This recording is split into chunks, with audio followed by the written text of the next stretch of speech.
বিশ্বনবী সাহাবাদেরকে জান্নাতের পাগল বানিয়েছেন। বদরের ময়দানে এই পাশে কোরাইশ, এই পাশে মুসলমানেরা, বিশ্বনবী জ্বালাময়ী ভাষণ দিলেন, বললেন কুমু ইলা জান্নাতিন আরদুহাস সামাওয়াতি ওয়াল আরদ উইদ্দাত লিল মুত্তাকিন। ও আমার সাহাবারা, ওই জান্নাতের দিকে ছোট, যেই জান্নাত আকাশ জমিন বিস্তৃত। তোমরা দেখতে পাচ্ছ এটা বদরের ময়দান না, এটা আল্লাহর জান্নাত। আওয়াজ করে পড়েন আল্লাহু আকবার। বিশ্বনবী বললেন ছোট ওই জান্নাতের দিকে, যে জান্নাতের বিস্তৃতি আকাশ জমিন বিস্তৃত। বিশ্বনবীর এই কথা শোনার পরে এক আনসারী সাহাবী সাইয়েদনা উমাইর ইবনুল হুমাম রাদিয়াল্লাহু তাআলা আনহু খেজুর খাচ্ছিলেন। তিনি বিশ্বনবীর দিকে তাকিয়ে কথা শুনছেন আর খেজুর খাচ্ছেন।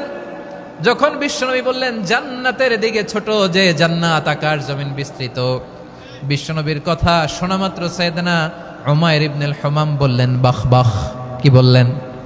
বাহ বাহ, মানে চমৎকার, মাশাআল্লাহ, চমৎকার।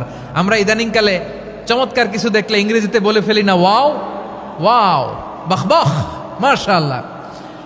বিশ্বনবী বললেন মা ইয়াহমিলুকা আলা কওলিকা বাহ বাহ ইয়া উমাইর।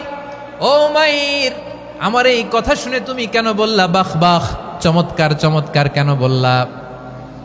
সাইয়েদনা উমাইর ইবনে হুমাম রাদিয়াল্লাহু তাআলা আনহু বললেন ইয়া রাসূলুল্লাহ, আপনার এই কথা শুনে আমি বড্ড খুশি হয়েছি, আর আমি প্রত্যাশা করছি আমি যদি ওই জান্নাতের মালিক হতে পারি তাহলে কতই না ভালো হতো। সুবহানাল্লাহ বলেন।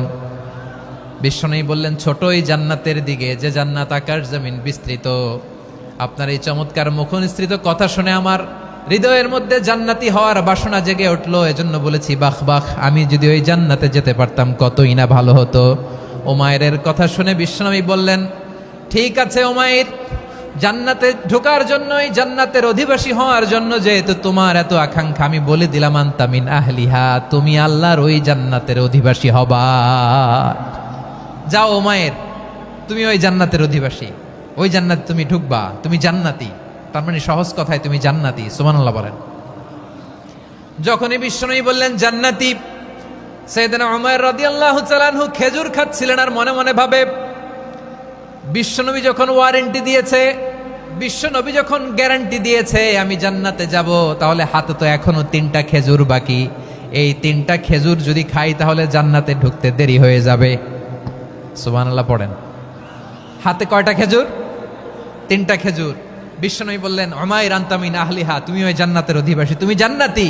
উমাইর চিন্তা করলেন আমি জান্নাতি, নবীর মুখ দিয়ে যখন বেরোইছে ওই জান্নাতে তো আমার ঢুকতেই হবে, কিন্তু হাতে 3টা খেজুর খেয়ে যদি জেহাদের ময়দানে যায় তাহলে জান্নাতে যেতে তো দেরি হয়ে যাবে। এই চিন্তা আসা মাত্রই খেজুর 3টাকে তিনি ছুঁড়ে মারলেন, তলোয়ার বের করে আল্লাহু আকবার বলে বদরের ময়দানে ঝাঁপিয়ে পড়লেন।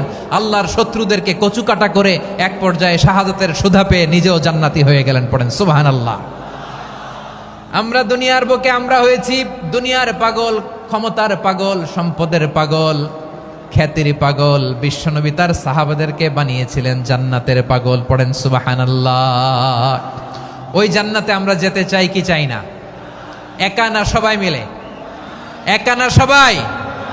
জান্নাতে একা আমি যাব না তো ভাই, তোমাকেও জান্নাতে দলে নিতে চাই। সবাই বলেন জান্নাতে একা আমি যাব না তো ভাই, তোমাকেও জান্নাতে দলে নিতে চাই। পড়েন আমিন।